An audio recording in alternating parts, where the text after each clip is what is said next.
This will probably be the only video, in all honesty, that I make on the Washington Wizards for quite a while, probably really the rest of the regular season.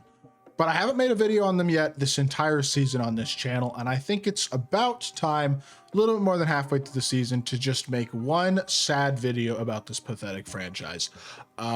They are really, really bad.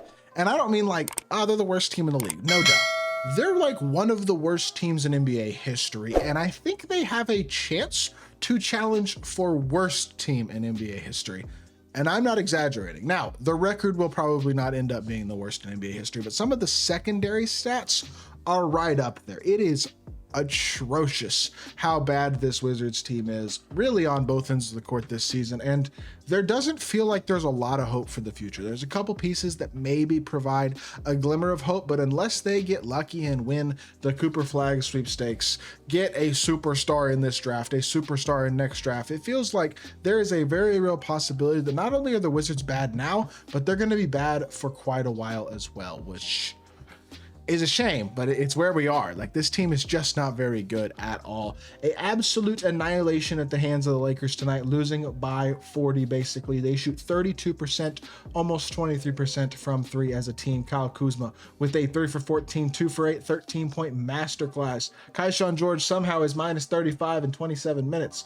Jordan Poole with a 5-15, 3 of 10, 19 points. The only player who was decently efficient was Corey Kispert off the bench with 11 points, and he was a minus 11 in 18 minutes. They're terrible on both ends of the court. Honestly, I'm not sure there's anything that they do particularly well as a team. And you look at their schedule. They start the season with a couple losses to two of the best teams in the league, and they win 2 games in a row, both against Atlanta. Since then, they lose 19 games in a row to go all the way. I'm sorry, not 19 games in a row. They lose 16 games in a row to fall to 2-18. Then over the next 11 games, they win 4 of them, which for this team is quite impressive. And since then have lost another 16 games in a row. This is impressive. Like, this is very much the Pistons from last season, except the thing about the Pistons from last season is, as terrible as they were and as awful as it seemed like Monty Williams was as a fit for that team, and Killian Hayes was a whole disaster in of himself, they at least had hope in the form of Cade Cunningham, who I think everybody with a brain knew was going to develop into an all-star caliber talent, and he has proven that this season. I'm not sure the Wizards have that. I think Alex Sarr is the one guy that you hope can build into a real franchise centerpiece, and I think Bilal Coulibaly can develop into a really useful role player if he can ever figure out his jumper with consistency. But as a whole, their roster is just not very good at all, and I don't think things are going to get better. Realistically, like, yes, I get that they have a lot of easy games. They have Charlotte, they have Brooklyn, they have Toronto a couple times, they got Utah, they got Charlotte again. They got some other games in here that they should win, and I'm sure they'll squeak out a few of them and probably manage to not be the worst team of all time in terms of winning percentage, but they're not far off. When you look at numbers, first and foremost, when you look at overall net rating, they have the 3rd worst net rating in the history of basketball, behind the 1992-93 Mavs, who went 11-71. Awful. And the worst team in NBA history in terms of winning percentage, which is the 2011-2012 Charlotte Bobcats, who went 7-59. They are right there. A minus 14.9 net rating.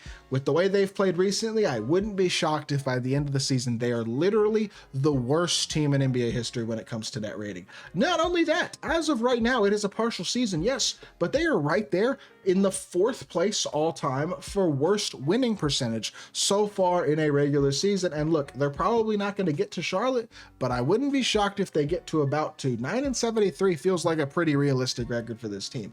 They are horrifically bad in a league that is incredibly good. This is the deepest and best that the NBA has ever been. I mean, you look at these other teams around the league, even the worst teams in basketball, the Utah Jazz have a guy who's a star caliber player in Lauri Markkanen.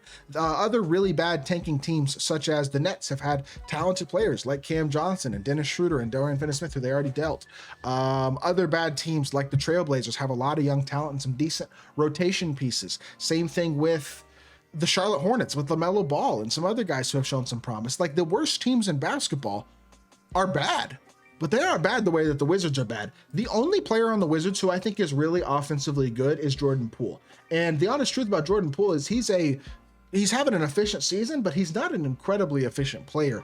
And he's an extremely talented scorer, but not an extremely talented playmaker, not an exceptional defender. He is a scorer, but that's about it. I mean, he's not a great player. I think he's a good player, but he's the only guy on the team that is offensively a good player. I mean, Kyle Kuzma has been a complete abject disaster. Gone from a guy who had real trade value a couple of years ago and was viewed as a piece who could help contending teams around the league, shooting 27% from three this season, 14.5 a game. He's averaging as many turnovers as assists pretty much. I mean, he is just a complete non-factor in terms of actually playing useful basketball. Bilal Coulibaly is a talented athlete and I think a promising defender, but he's shooting 26% from three. That's just not going to cut it. Bub Carrington might turn into a decent GOT player. He's a rookie, obviously, and he's been okay. He's averaging like 9 a game on 34% from three. Like, it could be a little worse, but it's certainly not that useful. Alex Sarr is shooting 4.5 attempts from three a game, but he's only shooting at less than 31%. He's averaging 11 and 6, but again, turns the ball over a little bit too much, although his assist to turnover ratio is a little bit better. And he's the one guy who I think has the potential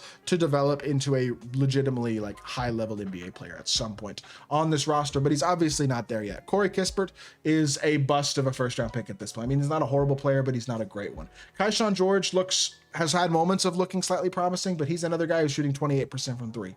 Malcolm Brogdon is a veteran who just doesn't seem like he even wants to be there. Not to mention, I don't think he even plays that much. Malcolm Brogdon's played 18 games all season. And then the rest of the rotations, like Justin Champagnie, I don't know if he's a real rotation player. Jonas Valanciunas having one of the worst seasons of his career and maybe the worst in all honesty. A guy who I think would be better on a contender, but in this type of team, he just doesn't fit. Jared Butler's been half decent, I guess, but like you look up and down the roster, they're not good. They haven't made consistently good draft picks either, which is concerning. I mean, drafting Johnny Davis in the lottery was a disastrous pick. A lot of the other picks they've made recently have been questionable at best. And even with a guy like Alex Sarr, who looks like he has all the talent in the world to become a good player, there's no confidence that I honestly have that he is actually going to develop into that. I just look at this team as a whole, and it's just hard to see a lot of bright spots for the Washington Wizards going forward. They're just a really, really atrociously bad team on both ends of the court. And you look at the numbers, they have the worst defensive rating in the league. They also have the worst offensive rating in the league, and by a large margin. They are the worst offensive team in basketball, and it is not even close. Their net rating is the worst in basketball by more than 6 points per 100 possessions. I mean, oh my gosh, they are so bad. And like the honest truth is, there isn't anything that I could point to and go, oh, they do that well. They don't shoot the ball well from inside the arc or outside the arc. They turn the ball over too much. They are terrible defensively. They give up way too many. Their assist turnover ratio is trash. Like there's nothing they do good. And it's hard to find real promise for a team like this because you understand that they're in a market that doesn't really attract a lot of free agents. They have an ownership group and a front office that seems incompetent at adding real talent and to make really questionable decisions anyway. Like the Bradley Beal extension was one of the dumbest extensions we've seen in recent NBA history. Just as a whole, there's no real reason to have confidence that things are going to turn around for the better in Washington. And maybe they will. Maybe Cooper Flagg will fall into their hands and they'll start to figure some things out competency wise. But as of right now, it's been a disaster. And I just don't know how else you describe it other than that. A real shame for Wizards fans. I mean, there's just doesn't seem like there's much of a light at the end of the tunnel right now. But if you are a Wizards fan, I hope things get better for you, man. But they aren't gonna this year. This is legitimately one of the worst teams in NBA history. I hope y'all did enjoy the video. If you did, make sure you hit that like button, leave a comment, and subscribe. I'll be back with more NBA content very, very soon, and I appreciate y'all. Peace.